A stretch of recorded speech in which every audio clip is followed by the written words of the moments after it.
हमारा आज का क्वेश्चन है, चित्र में यदि केंद्र O के वृत्त की PQ और PR दो स्पर्श रेखाएं हैं और QPR 46 डिग्री है, तो QOR ये कितना होगा। यानी क्वेश्चन में कह रहा है ये PQ और PR जो है स्पर्श रेखाएं हैं।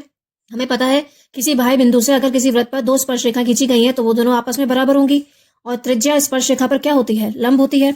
यानी ये आपका त्रिज्या है OQ और OR, ये स्पर्श रेखाएं हैं, तो इन दोनों के बीच में एंगल कैसा बन रहा होगा, 90 डिग्री का।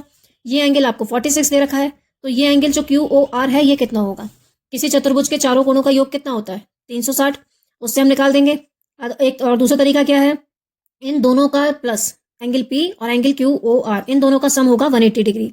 ठीक है, उससे हम सॉल्व करके यहाँ पे 180 में से 46 माइनस कर देंगे, ये आ जाएगा। 180 क्यों होगा, क्योंकि इन दोनों का सम 180 है। अब 360 में से 180 चलेगा तो इन दोनों का सम भी कितना बचा, 180।